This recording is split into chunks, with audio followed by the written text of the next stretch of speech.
하나님의 집에서 심판을 시작할 때가 되었나니 만일 우리에게 먼저 하면 하나님의 복음을 순종하지 아니하는 자들의 그 마지막은 어떠하며 또 의인이 겨우 구원을 받으면 경건하지 아니한 자와 죄인은 어디에 서리요. 아멘. 아멘. 할렐루야. 예배 오신 여러분 주의 이름으로 환영합니다.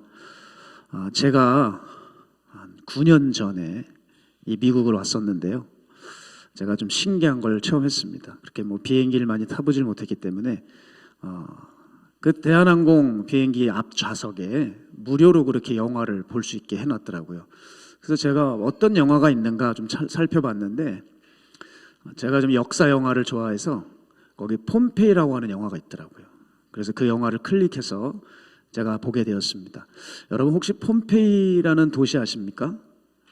지금으로부터 약 2000년 전에 이탈리아 나폴리 남동부에 위치한 고대 도시입니다. 그 나폴리 연안에 베수비오라는 화산이 있는데 그 화산이 폭발하면서 소멸된 도시가 폼페이라고 하는 도시죠. 그 멸망했던 그 폼페이라고 하는 실제적인 사건을 배경으로 한 영화였는데 제가 참으로 인상적인 장면이 있습니다. 그게 뭐냐면 어떤 한 청년이 자기 말을 끌고 그 평온한 들판을 지나서 호숫가에서 물을 먹입니다. 물을 이렇게 한참 말이 먹고 있는데 말에 눈빛이 흔들리기 시작을 하는 거예요. 그러면서 물 먹기를 그치고 갑자기 두 발을 이렇게 앞발을 듭니다. 몇 번을 이렇게 드는데 마치 이 말이 주인에게 하고 싶은 말이 있는 것 같아요. 그런데 청년은 도무지 알지 못하고 왜 이러지 할 때 이 말은 발을 내리고 쏜살같이 달려 도망갔습니다. 그때 이 청년은 자기의 말이 도망가자 애타게 그 말의 이름을 부르면서 외쳤지만 그 말은 돌아오질 않았습니다. 말이 그렇게 시야에서 황급하게 떠나간 이후에 곧이어 갑자기 땅이 흔들리더니 땅이 갈라지면서 그 청년을 집어삼키고 말았습니다. 제가 이것을 보면서 뭘 알았냐면 말은 지금 땅 밑에서 어떤 일이 일어나는지 벌써 감지하고 있었지만 사람은 그걸 전혀 알지 못했다는 겁니다. 여러분 앞으로 이 시대 마지막 때가 되면 될수록 이런 일은 일어날 겁니다. 예수님을 믿지 않는 사람도 세상이 돌아가는 게 석연치가 않은 거예요. 그러니 이제 내가 이렇게 살아갈 것이 아니라 나의 삶을 좀 돌아보며 반추해보자 하면서 어떤 도덕적이며 철학적인 그런 사고를 가질 수가 사유를 할 수가 있겠죠. 그런데 정작 입에 천국과 지옥을 달고 사는 크리스찬들은 앞으로 다가올 심판에 대해 조금도 생각을 하지 않는다는 것이죠. 여러분 다가올 심판에 대해서 여러분 생각을 하십니까? 생각하시나요? 저에겐 참 의미심장한 일이 한 가지가 있습니다. 작년이었어요. 한국의 코로나가 심해지자 교회에서 청년들을 볼 수가 없었습니다. 그러던 중에 한 자매의 이야기가 들렸어요. 이 자매가 직장 생활을 마치고 돌아오는 길에 그만 차가 전복이 된 겁니다.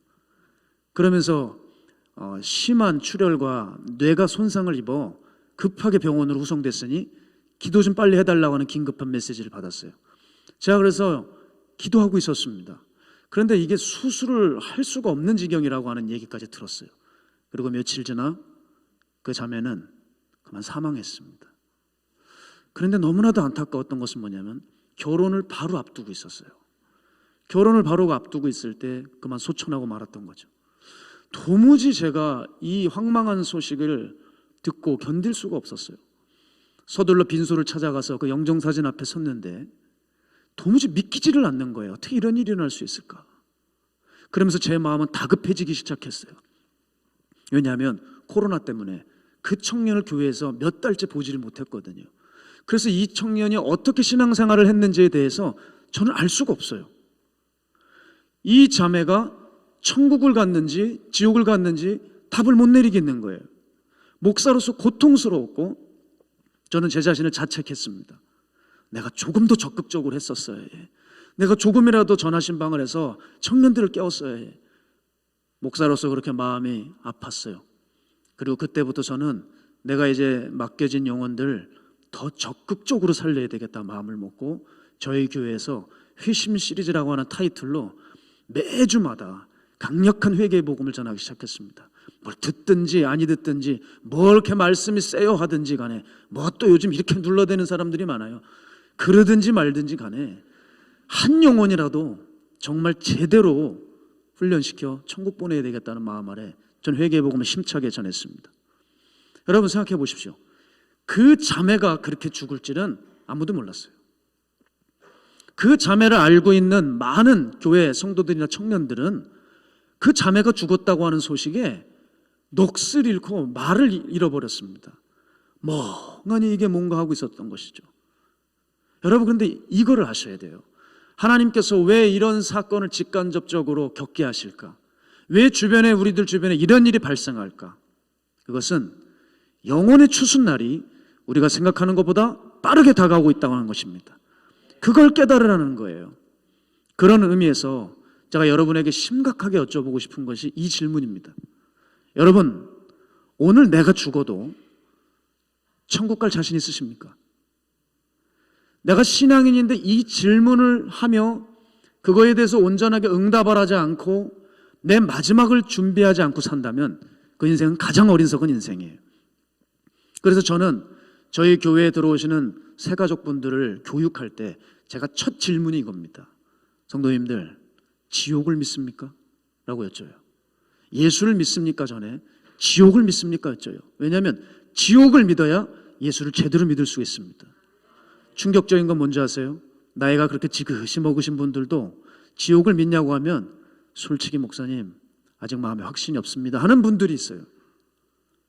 여러분 이거는 그분 탓이 아닙니다. 왜냐하면 교회들이 강단에서 지옥을 얘기하지 않아요. 그러니 교회 생활하면서 전혀 지옥이란 단어를 듣지 못하는 거죠. 여러분 유튜브에 클릭해 보십시오. 지옥 얘기가 나오나? 이 단어가 나오나? 안 나와요. 제가 얼마나 찾았는지 모릅니다. 사실 그 피해자는 저도 마찬가지예요. 여러분 제가 신앙생활하면서 언제 지옥에 대한 생각을 한 줄 아십니까? 안타깝지만 목회자의 설교를 통해서 제가 지옥에 대한 생각이 든 게 아니라 정말 자그마한 이런 분이 계셨나 할 정도로 갑자기 등장하신 어느 한 남자 권사님을 통해서 그분의 간증을 통해 저는 지금까지 벌써 시간이 흘렀는데 지금까지 맞아 지옥은 있어 하며 저는 그렇게 살아왔습니다. 이분이 어떤 얘기를 하시냐면 이 권사님이 눈이 장님이 되기 일보 직전이었습니다. 이제 안과 의사는 틀렸다고 시각장애인으로 살아야 된다는 거예요. 근데 주님을 극적으로 만나 눈이 보이기 시작하는 거예요. 그래서 불신자였던 분이 주님이 살아계시구나 하면서 신앙생활을 하셨죠. 그런데 이분이 예수님을 믿자마자 어떤 일이 일어나냐면 집에 작은 아버지라고 하는 사람이 그렇게 예수를 믿는다고 하니까 쫓아다니면서 핍박을 하는 거예요. 얼마나 못살게 굴고 구박을 하고 모욕을 주는지 내 작은 아버지지만 나 저 사람하고는 좀 인연을 끊고 살다가 나중에 만나야 되겠다 할 정도였답니다. 그런데 이분이 이제 때가 돼서 임종을 앞둔 거예요. 작은 아버지가.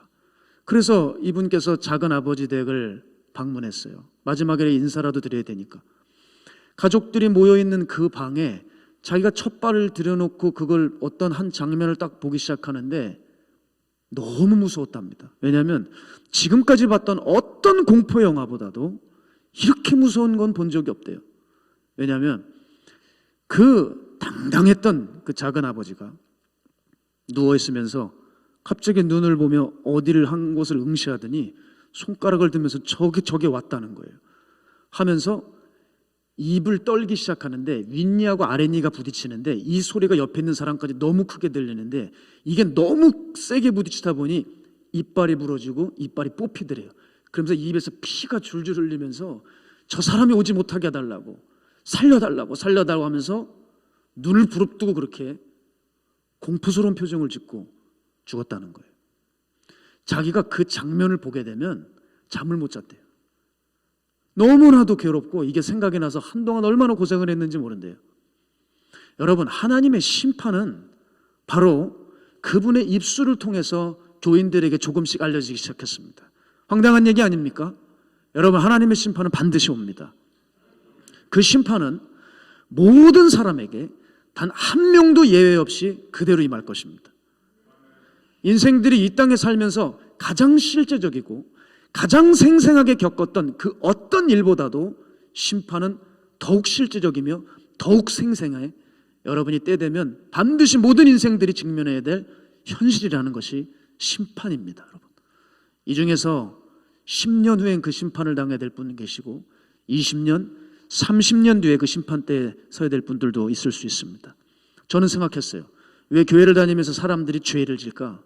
저는 이유가 간단했습니다. 지옥이 있는 걸 모르니까 저들이 저렇게 사는 거예요. 지옥이 있는 걸 모르니까 교회에서 그렇게 음란한 거예요. 없으니까, 지옥은 없는 거니까 찬양 인도자는 동성애를 해도 전혀 거리낌 없이 찬양 인도를 하고, 성가대 대장과 성가대 부원끼리 눈 맞아 불륜을 저지르고 온갖 죄악들이 교회에 있는 거 아니겠습니까? 지옥이 있는 줄 모르니까 그렇게 이기적이고, 지옥이 없는 줄 모르니까 그렇게 자기 욕심에 꾸역꾸역 살아가고 있는 거예요. 지옥이 있는 줄 모르니까 예수님께 고마워하질 못해요. 십자가 얘기하고 구원 얘기하면 별로 감동이 안 와요. 그래서 사람들이 막 울고 그러면 저 사람 왜 울지? 하고서 구경하고 있어요. 왜 그런 줄 아세요? 지옥이 있는 줄 모르니까요. 제가 한국에 있을 때 뉴스를 보는데 지하철을 기다리고 있던 한 아주머니가 발을 헛디뎌서 이 선로에 굴러 떨어진 것입니다. 얼마나 위험한 상황이에요. 그때 옆에 있던 한 젊은 남성이 뛰어들어가서 그 아주머니를 붙잡아 이렇게 해서 올렸어요. 그리고 구출을 해냈습니다.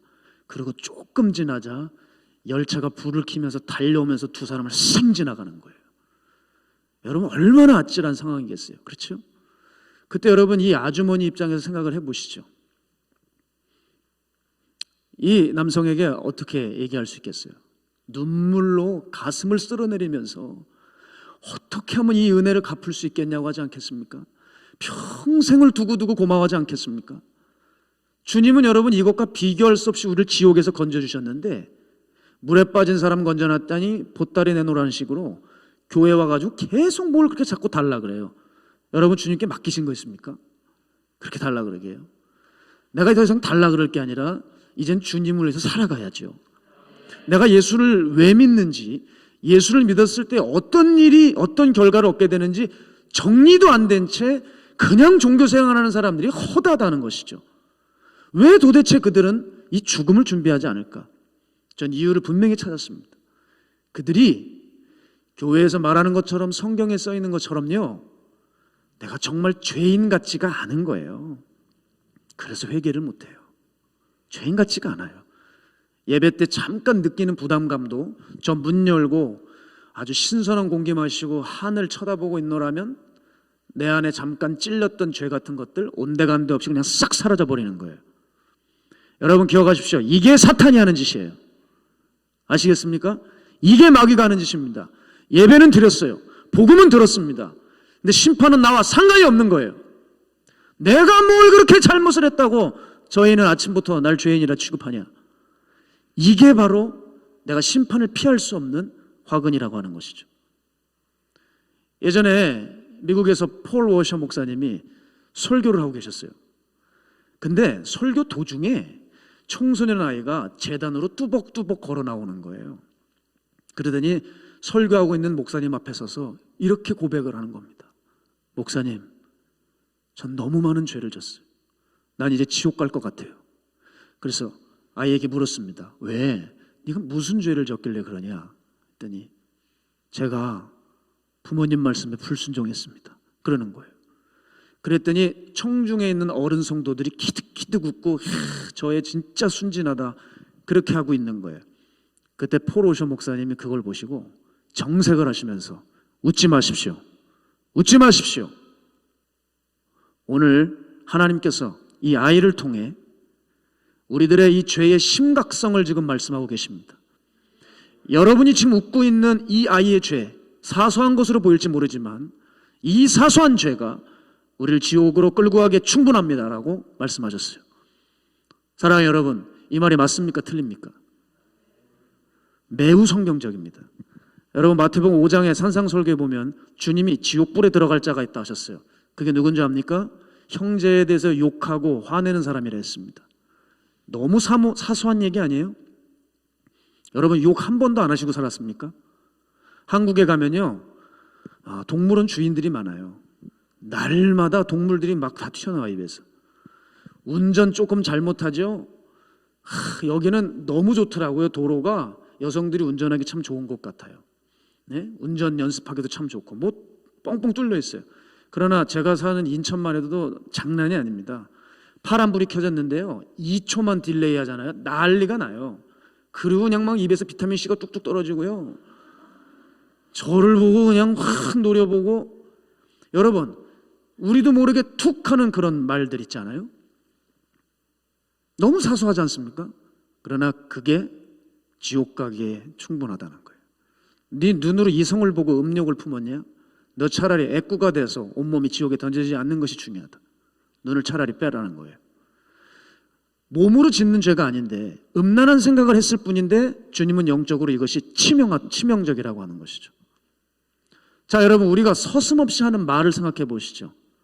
말 어떻게 해야 되겠습니까? 여러분이 뱉는 이 말이 하나님 보시기에 어떨까요? 마태복음 12장 36절에서 37절입니다. 함께 읽을까요? 시작. 내가 너희에게 이르노니 사람이 무슨 무익한 말을 하든지 심판날에 이에 대하여 신문을 받으리니 내 말로 의롭다함을 받고 내 말로 정죄함을 받으리라. 아멘. 우리가 툭 뱉건 길게 뱉건 우리의 했던 말로 하나님께서 그 말을 심판하신다고 하십니다. 설마 이거 가지고 지옥 가겠어? 여러분, 이 생각했다가 한두 명이 지옥을 간 게 아닙니다. 하나님은 우리가 생각하기에 작은 것이 심판의 이유가 된다고 하십니다. 그러니 작은 죄라 할지라도 우리는 방심할 수 없어요. 방치할 수 없습니다. 그게 우리를 잡아먹을 수 있어요. 따라서 가만 보면 사람들이 그렇게 의도는 하지는 않았지만 죄를 쉽게 여기는 마음 때문에 자신들의 삶에 지옥을 불러오고 있어요. 지옥과 점차 가까워지고 있단 말입니다. 여러분, 한국교회 보면 90년대를 대표했던 목사님 두 분이 계십니다. 한 분은 옥하는 목사님이시고 한 분은 또 지성인 목사님으로 알려지신 신성종 목사님입니다. 이분은 문학가이며 박사학위 소지자이고 아주 유명한 지성인 목사님이시죠. 여러분, 이분이 천국과 지옥을 다녀오시고 간증을 하셨습니다. 뭐라 그러시냐면 주님께서 본인을 지옥으로 데려가시더래요. 그러더니 지옥의 벽면에 있는 자기 이름을 보게 하시더랍니다. 넌 오늘 만일 죽으면 지옥에 가야 한다. 왜냐하면 넌 한 번도 나의 영광을 위해서 살아간 적이 없고 너를 위해 살아갔다. 그러나 기회는 있다. 네가 만일 회개만 한다면 저 흐려진 이름이기 때문에 지옥의 벽면에서 그 이름이 지워질 수 있고 너는 지옥에 오지 않아도 된다. 그 충격적인 주님의 음성을 듣고 이분이 깨어나자마자 자기가 가지고 있는 것을 다 내려놓았습니다. 그리고 캄보디아 선교사로 떠나시는 모습을 제가 봤어요. 여러분, 이분이 그 많은 목회 활동을 하고 저서를 써내고 또 특히 군사역을 많이 하셨거든요. 이분에게 군장병들이 세례를 얼마나 많이 받은 줄 압니까? 수천 명에 이릅니다. 그렇게 많은 사람들에게 복음을 증거했는데 설마 자기가 지옥에 갈 거라고는 생각지도 못한 거예요. 여러분, 설마 나에게 하나님의 심판이 올까 하시는 분 계세요? 오늘 베드로가 그게 사실이랍니다. 하나님의 심판이 어디로부터 시작되느냐? 베드로는 뭐라고 말합니까? 하나님의 집인 교회에서부터 시작될 것이다. 교회가 결코 심판을 피해가지 못한다 하고 있습니다. 오늘 본문을 보면 그 하나님의 심판을 통해 사람들이 두 부류로 나뉜다고 합니다. 첫 번째, 신앙 때문에 고난을 받는 사람들이 있대요. 즉 신실한 그리스도인들이 있답니다. 이들은 자기에게 심판이 임하지 않을 것을 알고 더욱 감격하여 힘껏 하나님의 영광을 돌리는 삶을 살아가게 된다는 거예요. 두 번째는 하나님의 말씀에 불순종한 자들, 즉 죄인들은 자신들이 서 있기도 힘들 정도로 두려움 가운데 심판을 당하게 될 것이라고 베드로는 언급하고 있어요. 여러분, 제 이야기를 잘 들으셔야 됩니다. 이건 베드로만 한 이야기가 아니에요. 구약의 에스겔 선지자도 동일한 얘기를 했습니다. 하나님의 심판이 얼마든지 하나님의 집에서부터 시작될 수 있다는 거예요. 중요한 구절을 한 구절 살펴보겠습니다. 에스겔 9장 4절에서 6절인데요. 여러분의 이해를 돕기 위해서 새 번역으로 준비했습니다. 제가 봉독해 드리겠습니다. 주님께서 그에게 말씀하셨다. 이 그가 누구냐면 이제 심판을 집행할 대표 천사입니다. 주님께서 그에게 말씀하셨다. 너는 저 성읍 가운데로 곧 예루살렘으로 두루 돌아다니면서 그 안에서 일어나는 모든 역겨운 일 때문에 슬퍼하고 신음하는 사람들의 이마에 표를 그려 놓아라. 무슨 말이냐?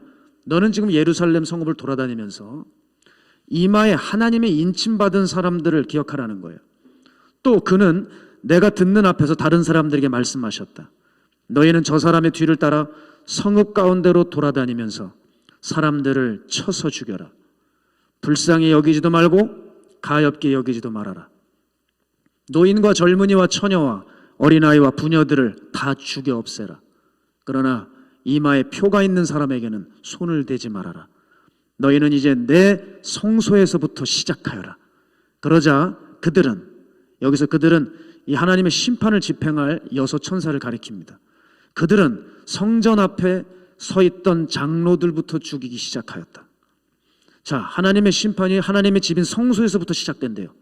그래서 처형이 일어나는데 만군의 여호와께서 말씀하시는 거예요. 사람들 불쌍히 여기지 마라.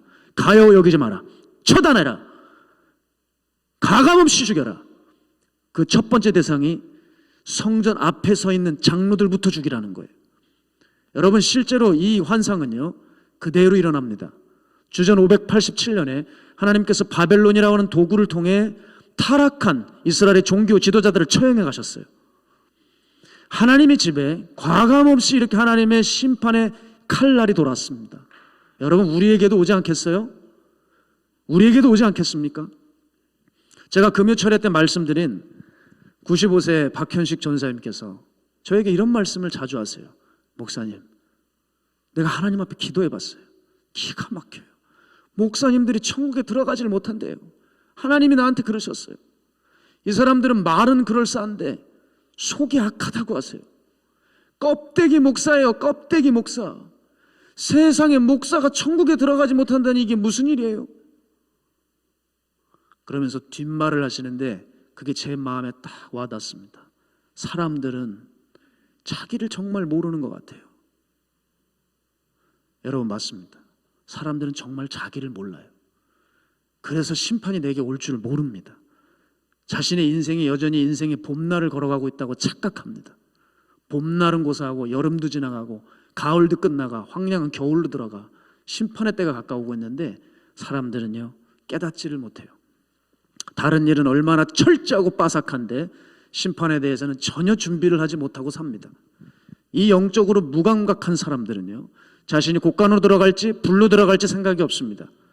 마치 어리석은 양과 같아서 내가 집으로 들어가는지 도살장으로 들어가는지 분간할 수가 없어요. 그저 눈에 보이는 생활에만 젖어 사는 거예요. 여러분, 제가 참 재미난 기록을 봤습니다. 혹시 여러분 악마대학이라고 들어보셨습니까? 악마대학? 이런 이야기가 있어요. 악마대학에서 가장 인기 많은 악마 교수가 그 귀신들에게, 학생들에게 이렇게 가르친답니다. 인간들을 지옥에 보내려면 반드시 이 방법을 써라. 첫 번째, 안개비에 옷 젖는 줄 모르듯이 악에 서서히 젖어들게 해라. 둘째, 쥐꼬리만한 명예를 줘서 그로 하여금 교만하게 해라. 셋째, 영원히 살 것처럼, 영원히 누릴 것처럼 착각하게 해라. 여러분이 악마의 가르침의 핵심은 뭐죠? 이렇게 자신에 푹 빠져 살게 하겠다는 거예요. 나약한 육신마다 원하는 것이 있으니 그거 슬슬 원하는 거 다 줘라. 거기서 안개비 젖듯이 서서히 젖어들게 해서 자기의 갇혀 빠져나오지 못하게 하라는 거예요. 그러면 알아서 딴 길로 접어든다는 것이죠. 그러니 여러분, 우리들도 보십시오. 예배당에 있어도, 봉사를 해도, 성가대를 해도, 헌신하는 것 같아도 자기 생각에 푹 빠져 사는 거예요. 여러분, 동상이몽이라는 말 아시죠? 제가 예수 믿고 나서 제일 끔찍한 한자성어 같아요. 동상이몽. 같은 자리에 누웠는데 완전히 다른 꿈을 꾸고 있는 거죠. 진리는 쏟아지고 있는데 하나님과는 전혀 관계없이 완전히 세상에 그 뜬 세상에 꿈을 꾸고 있는 거예요. 주님께서 알곡과 가라지 비유를 통해서 이걸 명확히 보여주시죠. 밭에 알곡만 있는 게 아니야. 알곡과 가라지가 있어. 그 유명한 구절 여러분과 함께 나눠보고 싶습니다. 마태복음 13장 29절에서 30절입니다. 함께 읽겠습니다. 시작. 주인이 이르되 가만두라. 가라지를 뽑다가 곡식까지 뽑을까 염려하노라. 둘 다 추수 때까지 함께 자라게 두라. 추수 때에 내가 추수꾼들에게 말하기를 가라지는 먼저 거두어 불사르게 단으로 묶고 곡식은 모아 내 곡간에 넣으라 하리라. 주님이 이 하인들에게 뭐라고 말합니까? 알곡과 가라지를 함부로 뽑아서는 안 된다. 왜냐? 어린 가라지하고 어린 곡식 이삭은 너무 비슷하게 생겼어. 니네들 수준에 그거 뽑다가 알곡인데 가라지인 줄 알고 뽑아버린다. 알곡인지 가라지인지 가라지인지 알곡인지 분간을 못한다는 거예요. 그러니 이게 무슨 말이죠? 너희들 수준으로는 진짜 신앙인이 누구고 가짜 신앙인이 누군지 알 수가 없어. 왜냐하면 진짜들과 같이 가짜들도 똑같이 앉아서 진짜처럼 하나님 섬기고 있기 때문에 너네는 몰라. 그러니 전문가인 내가 나타나서 그 추수날까지 기다려. 내가 그날에 제거하겠다. 이게 우리 주님이 하신 말씀이에요. 그럼 이런 생각이 들죠. 주님께서 이거 너무 오래 방치하시는 건 아니야? 가라지들을. 그렇게 질문할 수 있습니다. 근데 여러분, 가만두게 하는 게 벌입니다. 가만두게 하는 게. 죄를 평생토록 쌓았다가 한 방에 처형하겠다는 거예요. 여러분, 사람이 잘못을 했을 때 바로바로 지적하고 혼내는 사람들은 별로 무서운 사람이 아니에요. 어떤 사람이 무섭죠? 모른 척하고 있다가 때가 되면은 그냥 딱 모가지 끌고 가는 거예요. 그 사람 죽는 겁니다. 주님께서 가라지들에 대해서 이렇게 하시겠대요. 내가 계속 꿀떡꿀떡 참으마. 그러나 내 때가 이르면 그는 반드시 죽는다. 여러분, 실제로 이런 일은 하나님의 집에서 일어났습니다. 하나님의 성전지기인 제사장인 홈리와 비나스가 하나님의 성전을 엄청나게 더럽혔어요. 하나님의 성전과 제단에 올라오는 제물을 갈고리로 찍어 먹었고 성전에 있는 거룩한 여성들을 그 더러운 육신으로 만들어 버렸습니다. 게다가 그 아버지는 어떻죠? 그런 짓을 하면은 딱 불러다 놓고 네가 그러도 제사장이냐? 네가 그러고도 목사냐? 매를 대했어야 되는데 이걸 적극적으로 하질 않은 거예요. 그러나 물론 엘리가 할 말은 했습니다.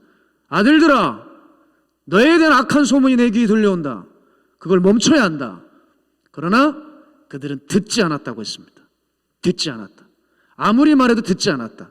사랑하는 여러분, 저는 설교 사역하다가 두려운 게 한 가지 있어요. 아무리 얘기해도 듣지 않으면 홈리와 비너스인가? 그들의 영을 받았나 싶은 생각이 들어요. 왜 그들은 듣지 않았는지 사무엘상 2장 25절이 밝히고 있습니다. 여러분, 우리 함께 읽어보겠습니다. 시작. 사람이 사람에게 범죄하면 하나님이 심판하시려니와 만일 사람이 여호와께 범죄하면 누가 그를 위하여 간구하겠느냐 하되 그들이 자기 아버지의 말을 듣지 아니하였으니 이는 여호와께서 그들을 죽이기로 뜻하였습니다. 아멘. 여호와가 그들을 죽이기로 뜻하심이었더라. 죽이기로 작정하신 겁니다. 제가 그런 맥락에서 좀 충격적인 이야기를 지인에게 들었습니다. 미국에서 일어나는 일이라 좀 더 안타깝습니다. 어느 목회자가 이분의 죄를 제가 여기서 다 밝힐 수는 없지만 죄를 말할 것 같으면 너무 많은 죄를 지셨는데 특히 한 죄를 말씀드리고 싶은데 교회 돈에 그렇게 손을 댄 겁니다. 어느 정도였냐면 여러분, 교회 돈을 한 1억을 가져다가 제가 듣기로 자기 집에 가구를 사놨대요. 목사가. 여러분, 1억짜리 가구요. 그렇게 자기 돈인 줄 알고 쥐새끼처럼 하나님의 창고에 들어가가지고 돈을 훔치다가 그렇게 갖다 써도 아무런 일도 일어나지 않는 거예요. 시간이 지나도 여전히 목사로서 존경을 받고 사람들은 그 교회에 몰려들고 시간은 꽤 지나가도 아무런 일이 없이 계속 교회 돈은 그렇게 사람들이 알고 있어요. 몰래도 아니에요. 그냥 갖다 쓰는 겁니다. 그런데 시간이 지났습니다. 오늘날 몸이 이상해서 그 목회자가 병원을 갔더니 암이었답니다. 근데 그 암이 순식간에 전이가 돼서 퍼져나가는데 얼마나 지독하게 그 목회자를 고통을 주는지 몸이 퉁퉁 붓더래요. 그리고 결국 그분은 소천하셨는데 너무나도 충격적인 얘기를 들었어요. 몸이 너무 벗어 일반적인 관에는 들어가질 않는답니다. 그래서 관을 새로 짜가지고 새 관에 집어넣어서 그렇게 해서 매장을 했다고 해요. 자, 아무 일도 없는 것 같았지만 어김없이 하나님의 집에 무서운 심판이 임한 것입니다. 여러분, 그래서 하나님의 사랑을 입은 사람들은요, 작은 죄를 지으면 하나님이 바로 매를 대시고 책망하시는 거예요. 여러분, 그 사람들 되셔야 됩니다. 사랑하시면 하나님 손을 진작에 대세요. 계시록 3장 19절 함께 볼까요? 물은 내가 사랑하는 자를 책망하여 징계하노니 그러므로 네가 열심을 내라 회개하라. 사랑하는 자식은 불러 책망합니다. 그러나 버림받은 자들은 가만둡니다. 추수날까지 기다리시는 거예요. 사랑하는 여러분, 우리가 혹시 성도로서 짓지 말아야 할 죄 가운데 있으면서 지금 전혀 주님의 회초리나 책망이 없으신 분 계십니까? 두려워하셔야 돼요. 아무리 경고의 메시지를 지금 듣는다 할지라도 전혀 죄에서 돌이킬 마음이 없는 사람이 있습니까? 두려워하셔야 돼요. 여러분, 버림받은 사람일 수 있어요. 이미 사형 선고 받아놓은 사람일 수도 있어요. 왜 그 영혼을 그렇게 자기 욕망에 팔아넘기는지, 왜 자기 행위를 살피지 않는지 모르겠습니다. 여러분, 제가 주변에 보면 요즘에 그렇게 개를 기르는 사람이 많아요. 한국에는 조사를 해보니까 애완견을 기르는 인구가 16만이랍니다. 여러분, 어마어마한 거죠. 가난한 사람 도와주지 못해도 그 도구 베이비 열심히 밥 먹이는 거예요. 한국은 충격적인 장면들이 있습니다. 이렇게 뭘 유모차를 끌고 와요. 그럼 뭐 아이를 많이 낳나 보다 했더니 세상에 개가 4마리가 들어가 있어요. 소복히. 개 엄마들이 얼마나 많은지 몰라요. 그분들이 이렇게 애완견이 중요하다고 여러 가지 얘기를 하시죠. 물론 여러분, 강아지 기르시는 분들 축복합니다. 네, 열심히 기르시기 바랍니다. 제가 뭐라 그런 건 아니고요. 그런데 저는 유혹거리가 안 됩니다. 근데 그 개를 보면서 무슨 생각이 드는 줄 아세요? 야, 차라리 개팔자가 낫구나 생각이 들어요. 어떤 사람은 저한테 와서 그래요. 이게 아주 뛰어난 품종이래요. 이건 정말 몇 마리 없는 거래요. 최고 혈통의 개래요. 그래도 저는 눈 하나 깜짝 안 하지만 그 개가 부럽긴 합니다. 왠지 아세요? 영혼이 없어서 죽어도 지옥 안 갑니다. 대단한 최고 품종인 개는 영혼이 없어서 지옥을 안 가는데, 아무리 초라하고 미천한 사람이 있다 할지라도 그 사람은 영혼이 있기 때문에 죽어서 지옥 가야 됩니다. 사랑하는 여러분, 하나님이 우리에게 영혼을 주셨어요. 이게 얼마나 큰 축복인지 모르시죠? 우리는 엄마 뱃속에서 태어나는 순간 천국에서 영원히 살든 지옥에서 영원히 살아야 돼요. 진시 황제가 불로초 다려 먹었다 그러죠. 아무 의미 없어요. 여러분, 우리는 어차피 불멸의 존재입니다. 그거 알고 여기 오셨죠? 우리는 어차피 결정되어 있어요. 영원히 삽니다. 그런데 그 귀한 영혼 관리를 못하면 톡톡히 대가를 치러야 돼요. 사랑하는 여러분, 여러분의 영혼을 포기하지 마십시오. 여러분의 영혼을 진리로 지켜내셔야 돼요. 제가 어느 날 저희 교회 기도실에서 기도하는데 주님께서 제 마음에 강한 마음을 주셨어요. 너는 이제 일어나서 내 죽어가는 영혼들을 살려라. 그 마음을 너무 강하게 주시는 거예요. 주님, 저를 보십시오. 제가 어떻게 영혼들을 살립니까? 도대체 어떻게 하라는 것입니까? 주님은 이렇게 너무 말씀이 짧아요. 저는 그래서 음성 듣는 사람들이 사랑하는 아들아 딸들아 네가 어디로 가면 어떻게 될 것이고 줄줄 얘기하는 사람 보면은 너무 부러워요. 그 어디서 기도하셔가지고 어느 산에서 기도하신 건지 모르겠어요. 저는 아무리 기도를 해도 그렇게 짧게 분명히 말씀하시지 이렇게 길게 하신 적이 없어요. 저는 이게 수준이 별로라서 그런 것 같아요. 주님, 저 어떻게 살려요? 그때 제 머릿속에 생각이 지나가는데, 네 교회 옆에 대학병원 있잖아. 거기 안병동을 보여주시는 거예요. 그 죽어가는 영혼이 정말 죽어가는 저 영혼들을 말씀하시는 거구나. 저는 그때부터 일어나 저희 교회 옆에 있는 대학병원 안병동을 가기 시작했습니다. 하나님께 순종을 하자 하나님께서 때마침 딱 하나님의 사람을 붙여주시는데, 그게 누구냐면 그 암센터 앞에 있는 야쿠르트를 파는 성도님이셨어요. 야쿠르트 판매를 하는 야쿠르트 아줌마 있잖아요. 그분이 아주 절실한, 아주 신실한 크리스찬이신데 수년간 안병동을 다니며 사람들에게 복음을 전한 전도자시더라고요. 이분을 저를 딱 붙여주셨어요. 그러면서 이분이 저에게 여러 가지를 알려주셨습니다. 목사님, 간호사들 눈에 띄면 안 돼요. 간호사들에게 만약에 복음 전하다 걸리면 목사님은 다시는 이 안봉도 못 들어온대요. 그래서 그분이 말씀해 주시는 걸 잘 듣고 기억하면서 그분과 함께 소위 007 작전을 펼쳤어요. 다 기도해주고 나하고 기도하고 나하고 또 아닌 척하고 뭐 아주 그 뭡니까 옆에서 돕는 사람인 것처럼 뭐 호스피스인 줄 알고 다 가서 하고 그러면서 또 얼른 도망가서 또 기도해주고 이 삶을 살았어요. 그런데 제가 잊지 못하는 젊은 부부가 있었습니다. 잊지를 못해요. 한 장면을 제가 봤는데 아내는 췌장암 말기예요. 머리가 다 밀렸습니다. 그때 남편이 모자를 쓰고 있었는데 그 아내를 보면서 여보 힘들지? 이러면서 자기 손수건을 가지고 밀려있는 머리에 송송 맺혀있는 식은땀을 이렇게 아내를 닦아주더라고요. 아이는 아무것도 모르고 그냥 그렇게 재미나게 놀고 있었습니다.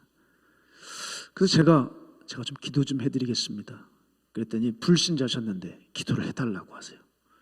제가 그 축축해진 그 아내분의 머리를 놓고 기도를 해줬어요. 그런데 불신자인데도 아멘 아멘 하시는 거예요. 그리고 손을 떼서 저는 인사를 드리고 나오면서 자꾸 마음이 가서 한 번 돌아봤는데 그 장면을 잊지 못해요. 그 남편이 아내를 바라보는데 그렇게 슬픈 눈빛으로 보더라고요. 제가 나오면서 이런 생각이 들었어요. 하나님, 저 안병동천도 못하겠어요. 왜냐하면 이게 그 가족들의 슬픔이 제게 전이가 돼요. 지금도 좀 힘든데 너무 생생해서 마음이 너무 힘든 거예요. 그래서 터덜터덜 걸어 나오는데 한 블록 지나지 않아 대형 고깃집이 있습니다. 근데 그 고깃집은 겉면이 창문으로 되어 있어서 안이 훤히 다 들여 보여요. 제가 그걸 딱 보는데 그 안에서 뭐 완전히 먹고 마시고 즐기고 있는 사람들 모습이 있는 거예요. 정말 기가 막히더라고요. 한 블록 차이로 한 가정은 이제 마지막을 준비하고 죽음을 준비하고 있었고, 이 고깃집은 언제 뭐 세상 어떻게 돌아가는지도 이든 채 먹고 마시고 즐기고 있었어요. 저는요 이런 생각이 들더라고요. 마지막을 준비하는 그 암 환자보다 그 식당에 있는 그 수많은 사람들이 너무 안타까웠어요. 저들도 언젠간 죽을 텐데 저거 천년만년 살 줄 알고 저렇게 오늘 즐기자 한턱 놀아보자 하고 있구나. 저들에게도 심판이 올 텐데 저들도 언젠간 그 심판주를 만나게 될 텐데, 그러면서 제가 저희 교인들이 그렇게 생각이 나는 거예요. 과연 내 교인들은 어떻게 될까? 정말 내 교인들은 정말 다 구원받을 수 있을까? 그렇게 주일마다 진리의 복음만 외치고 천국 지옥만 얘기하는데 피리 소리가 들려도 춤추지 못하고 슬피 우는 소리가 들려도 가슴 치지 못하는, 혹시 영적으로 완전 죽어버린 교인들이 우리 교인들은 아닌가? 그 절망 가운데 보도블록을 세면서 왔던 기억이 나요. 여러분, 두려움 중 가장 큰 두려움은 심판의 두려움입니다. 사람은 이 심판의 두려움 앞에 서면 감당을 할 수가 없어요. 오늘 베드로가 18절에 말하잖아요. 또 의인이 겨우 구원을 만일 받는다면 경건하지 아니한 자와 죄인은 어떻게 서리요? 도대체 어디에 서리요? 따라서 여러분, 우리에겐 예수의 십자가가 필요합니다. 심판을 알면 알수록 그분의 죽음은 너무나도 고귀하고 그분의 희생은 너무나도 값져요. 내가 그분을 구세주로 영접하고 그분이 나의 주인이 되어주시는 것, 주님께서 나와 더불어 먹고 나는 그분과 더불어 먹는다는 이 주님과의 이 연합이 되면 우리 놀라운 사람이 돼요. 성경은 계시록 3장 21절에 보면 이렇게 주님과 연합이 된 사람을 두고 뭐라고 얘기하냐면 이기는 자라고 했어요. 이기는 자요, 여러분. 주님과 연합하는 게 이기는 자래요. 뭘 이길까요? 죽음을 이긴 거예요. 심판을 이긴 거예요. 전 너무나도 이 구절의 은혜를 많이 받습니다. 사랑하는 여러분, 저는 그래서 오늘 이 설교를 하며 여기서 누가 구원의 주인공이 될 것인가? 누굴까? 그거는 교회가 구원의 메시지를 증가할 때 이 기회를 놓치지 않는 사람입니다. 여러분, 저는 이렇게 생각해요. 신앙에 있어서 중요한 요소는 타이밍입니다. 타이밍. 깨달았을 때 그때 돌아서야 돼요. 마음에 와 닿았을 때 얼른 순종해 버려야 돼요. 들릴 때 결단하는 겁니다. 나중에 되겠지. 여러분, 제가 너무 놀라운 게 뭔지 아세요? 10년, 20년 전에 그분이 기회를 얻었거든요. 근데 그 기회를 미뤘어요. 결국 노인이 되어서 이제 얼마 남지 않고 링거에겐이 이것저것이 주렁주렁 달고 있는데 이미 틀려버렸더라고요. 사랑하는 여러분, 미룰 게 따로 있죠. 쇼핑은 미룰 수 있어요. 대학 갈 때 점수 안 나오면 재수, 삼수할 수 있는 기회가 있어요. 다음에 미뤄도 돼요. 천국은 미룰 수 없어요. 한 번 정해지면 끝입니다. 왜 어리석게 생각하십니까? 제가 복음을 증거하고 사람들 영혼 구원할 때 정말 안타까운 질병에 빠진 사람이 있어요. 여러분, 지금부터 기도하셔야 돼요. 하나님, 나 치매는 걸리지 않게 해달라고. 치매에 걸리면요, 아무리 복음을 전해도 안 돼요. 성경을 풀어도 안 돼요. 아무리 산에서 기도해서 뜨겁게 기도해도 기도해줘도 안 돼요. 뇌가 멈춰버렸어요. 치매는 안 되더라고요. 제가 제 할머니를 구원하는데 얼마나 수고스러웠는지 몰라요. 인천에서 그냥 거의 시간만 남은 것 같습니다. 그리고 하나님 앞에 얼마나 작정을 했는지 모릅니다. 치매는 안 돼요, 여러분. 때가 지나져 버린 거예요. 따라서 구원의 시간표는 바로 오늘입니다. 주님 뭐라 그러셨어요? 지금 와보라 그랬어요. 지금.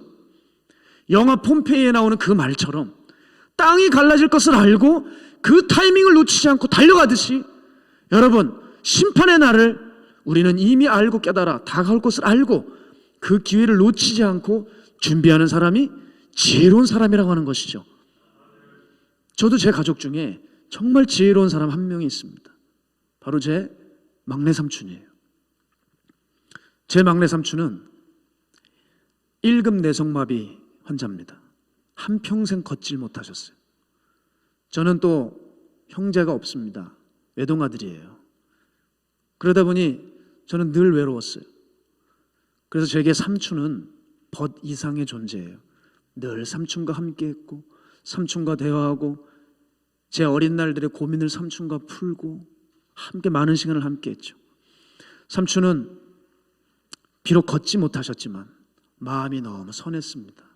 정말 열심히 사셨어요. 그렇게 삼촌이 열심히 살아가는 모습을 보고 있는 그 중에 하나님이 저를 종으로 부르셨습니다.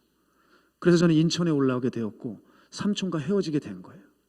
그러면서 인천에서 사역이 많다 보니 사역에 치여서 삼촌을 잊고 있다가 어느 날 너무 보고 싶어서 삼촌에게 제가 가게 되었습니다. 고향으로 갔는데 삼촌을 보자마자 깜짝 놀랐어요. 왜냐하면 그 선했던 눈이 사탄의 눈으로 하고 있더라고요. 아니, 어떻게 눈이 이렇게 되었을까?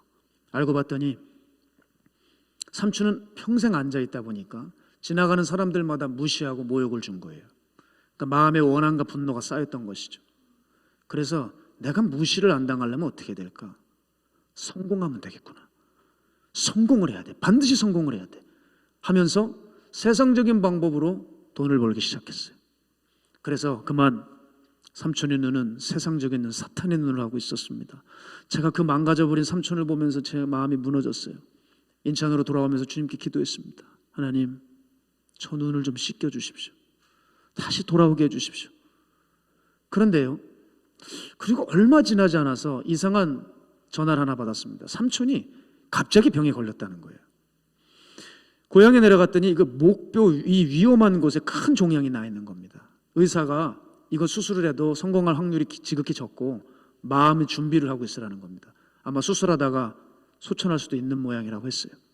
그런데 여러분, 이상한 일이 또 벌어지는 거예요. 수술이 잘 됐어요. 잘 될 수 없는 수술인데 수술이 잘 됐어요. 그리고 수술을 했으면 사람이 몸이 좋아져야 되지 않습니까? 삼촌의 몸이 급격히 쇠해지기 시작하는 거예요. 아니, 왜 삼촌의 몸이 이렇게 급격히 쇠해질까? 그러다 어느 날이었습니다. 제가 아직도 기억을 해요. 산기도를 하려고 차를 산 밑에 주차를 하고 있는데 삼촌에게 전화가 왔어요. 뭐라 그러냐면, 내가 도대체 무슨 잘못을 한 거니? 내 죄가 뭔지 너 혹시 알면 나에게 알려줘, 그러더라고요. 아니, 이게 무슨 일이에요? 그랬더니 내가 몸이 자꾸 쇠해지니까 기도를 다시 해봤대요. 30년 만에 하는 기도였습니다. 그때 갑자기 이상한 기운이 오더니 눈물이 그렇게 막 쏟아지는데 사진으로, 뇌리에 사진처럼 자기가 무슨 죄를 지었는지가 보여지더라는 거예요. 여러분, 그때 제가 얼마나 기뻤는지 모릅니다.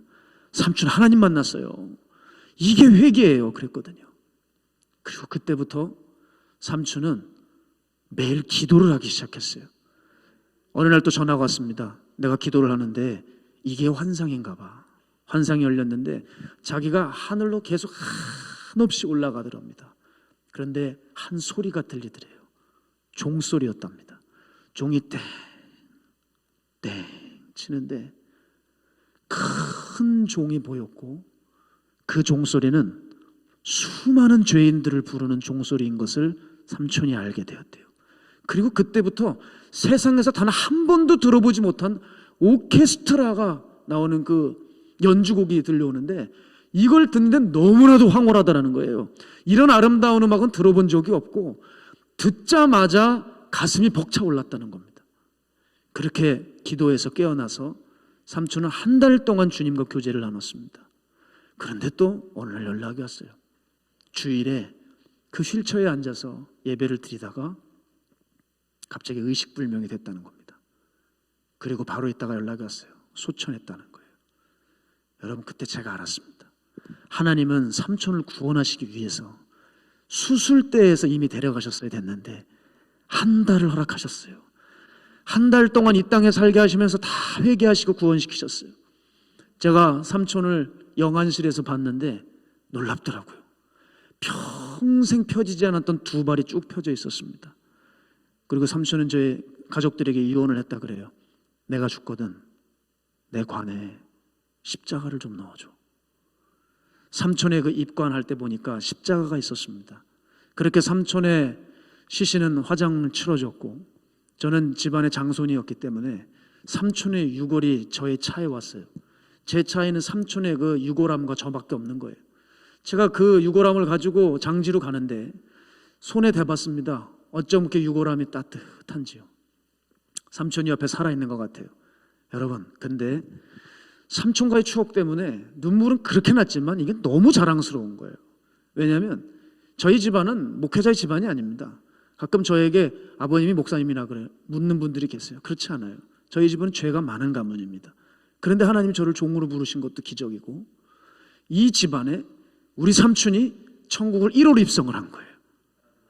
여러분, 제가 그때 기도했어요. 주님, 우리 삼촌 이 땅에서 한 번도 걸어본 적이 없지만 천국에서 주님 마음껏 걷고 뛰게 해주세요.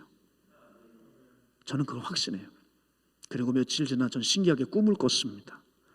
꿈에 제 삼촌이 두 발로 서 계시고 두 팔을 이렇게 벌리며 요한복음 3장 16절을 말씀하시더라고요. 하나님이 세상을 이처럼 사랑하사 독생자를 주셨으니 이는 그를 믿는 자마다 멸망치 않고 영생을 얻게 하려 하십니다. 얼마나 꿈에 깨고 눈물이 나는지 어느 날 삼촌이 너무 그리웠어요. 그 산에 올라가 기도했습니다. 하나님, 제가 꼭 진실한 종으로 살다가 버림받지 않고 천국에서 우리 삼촌 좀 만나게 해주세요. 삼촌은 정말 세상에서 살았지만 그 인생이 구원받았는데 저는 목사로서 살면서 지옥 가면 안 되지 않냐는 간절한 기도를 제가 했죠. 사랑하는 여러분, 왜 삼촌이 이렇게 자랑스러운지 압니까? 제가 이 말씀을 드리고 싶은 거예요. 삼촌은 한 번 듣고 깨달은 말씀을 붙들었습니다. 그래서 구원받았습니다. 신앙은 타이밍입니다, 여러분. 신앙은 타이밍이에요. 여러분, 오늘이라도 오늘 이 예배를 통해 영적인 잠에서 깨어나 다시 십자가를 붙든다면 여러분 다시 사실 수 있어요. 그렇지 않다고 한다면 내 삶에 지옥을 불러오는 것이라니까요. 여러분, 차라리 우리가 예수를 몰랐으면은 억울하지도 않죠. 예수를 믿고 알았는데 주님을 제대로 섬기지 못해 우리가 지옥을 간다면 이것처럼 억울한 일이 없는 거예요. 사랑하는 여러분, 말씀을 들으십시오. 말씀을 붙드십시오. 그래야지 살아납니다. 그래야지 생명을 얻습니다. 우리 이번 기회가 우리의 신앙을 다시 한번 점검하고 나를 지옥에서 건져내는 필사적인 결단이 우리 안에 있기를 축복합니다.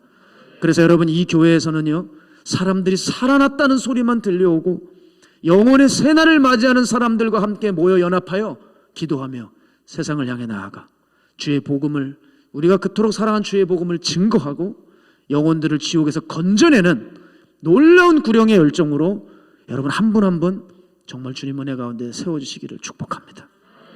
여러분, 가면 갈수록 예수님의 말씀에 귀를 막는 시대입니다. 우린 들어야 합니다. 피리 소리가 들리면 춤춰야 합니다. 애곡 소리가 들리면 가슴춤이 울 수 있어야 합니다. 다가올 심판의 메시지가 들리면 심판을 준비할 수 있어야 합니다. 사랑하는 여러분, 저는 이번에 이렇게 주일로서는 마지막 설교지만 오늘 제 메시지를 기억해 주신다면 너무나도 감사할 것 같아요. 다가올 심판을 준비하십시오. 죽음을 준비하십시오. 그날은 곧 오게 됩니다.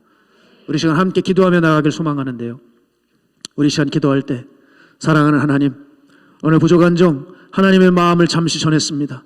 다가올 심판을 준비하지 않는 사람들이 너무 많습니다. 습관에 타성에 젖어 교회에 앉아 있습니다. 주님, 우리의 믿음을 다시 한번 일깨워 주시옵소서. 비리 소리가 들려올 때 반응하게 해주십시오. 남들 회개하며 올 때 구경하지 말고 내 죄를 치며 회개할 수 있는 우리들 모두가 되게 하여 주시옵소서. 오늘 이 시간 주님께서 다시 한번 우리를 살려주시는 이 날이 되어야 됩니다. 주님, 우리를 기억하여 주시옵소서. 주님, 우리를 살려주시옵소서. 우리 주님 이름 한번 외치고 통성으로 기도하겠습니다. 주여, 살아계신 하나님, 하나님, 우리 삼촌이 하나님 주신 그 은혜 한 번으로 돌아섰습니다. 내 죄를 주께서 깨닫게 하셨을 때 하나님 그 즉시로 하나님 회개하며 기도할 때 하나님 그 영혼은 주님 앞에 갔습니다. 그러나 이 땅에 수많은 날들을 예수 믿는다고 하지만 하나님 한 번도 주님 진지하게 진리의 말씀을 생각한 적 없고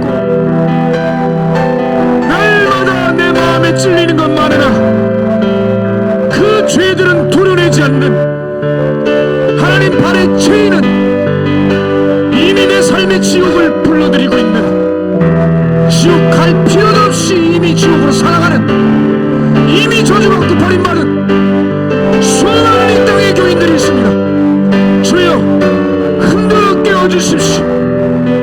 당신의 아들을 잡아 죽이실 만큼 우리를 살리시기 위한 그 하나님의 열심을 우리가 알아. 이제 하나님 내게 주신 이 생명, 하나님 너무나도 귀하게 여기며 이 생명을 지키고, 예수 생명 내 생명, 예수 나라 내 나라, 오직 그 믿음으로 우리 인생을 아름답게 기억할 수 있도록 붙들어 주시옵소서. 성령님 함께 해줄 줄 믿습니다. 우리를 기억하여 주십시오. 우리가 이제 거듭나게 해주시옵소서. 우리를 천국 백성으로 삼아 주시옵소서. 또 들었던 얘기, 또 진부한 얘기라고 감히 주님 앞에 말하지 않게 해주시옵시고, 내가 준비도 하지 않은 채 안다고 하는 것은 자기 기만에 빠져 있는 것입니다. 우린 가라지로 지옥에 불에 던져질 수도 있어. 두렵고 떨림으로 이 말씀 받게 해주시옵시고, 여기 있는 이 죄인부터 하나님 다가올 심판에 대해 준비하며 제 삼촌이 만난 하나님, 그리고 그 결단, 하나님 이 종, 또 여기 함께한 우리 모든 귀한 성도들 그 귀한 길 걸어갈 수 있도록 성령님 함께하여 주시옵소서. 사랑하는 하나님, 내가 본다고 하나 보지 못합니다. 내가 듣는다고 하나 듣지 못합니다. 내가 깨달았다고 하나 깨닫지 못합니다. 내가 정말 보고 듣고 깨달았으면 살았어야 됩니다. 그런 말들 할 수 없습니다. 그렇게 이기적으로 살 수 없습니다. 그렇게 숨어서 죄 지을 수 없습니다. 그렇게 사람 눈치나 보고 사람에게 인정받으려고 하는 삶 진작에 버렸을 것입니다. 하나님, 우리의 영적인 민낯을 드러내 주심을 감사합니다. 하나님, 차라리 지금 다 들통나서 여기서 고침받는 게 낫지, 그날 심판대에서 다 드러나게 되면 그때는 하나님 돌이킬 수가 없습니다. 주님, 이 땅에서 들키게 해 주시옵소서. 이 땅에서 걸리게 해 주시옵소서. 이 땅에서 죄가 보이게 해 주시옵소서. 그래서 하나님, 그날에 가서 주님께로부터 불호령을 듣지 않는, 다시는 돌이킬 수 없는 최후를 맞지 않도록 가장 지혜로운 우리들이 되어 그 하나님의 사랑과 은혜로 다시 한번 일어날 수 있는 우리 모두 되게 하여 주시옵소서. 주님, 흔들어 깨워주시고 영적인 잠에서 자고 있는 사람들 이렇게 세워주시고, 내가 맞다고 생각하는 영적인 교만들, 아무런 영적인 실력도 없으면서 있는 것 같은 영적인 허세들 십자가에 대해 못 박고 그저 가련하고 가난한 영혼되어 그저 주님을 찾고 또 찾는 거룩한 주의 백성들로 일어나게 하여 주시옵소서. 오늘 그 하나님의 사랑이 이곳 가운데 있습니다. 그 사랑에 힘입어 주님 우리들 다시 일어나기를 소망하오니 주여 이 죄인을 받아주시고 우리를 기억하여 주시옵소서. 살아계신 예수님의 이름으로 감사드리며 기도했습니다.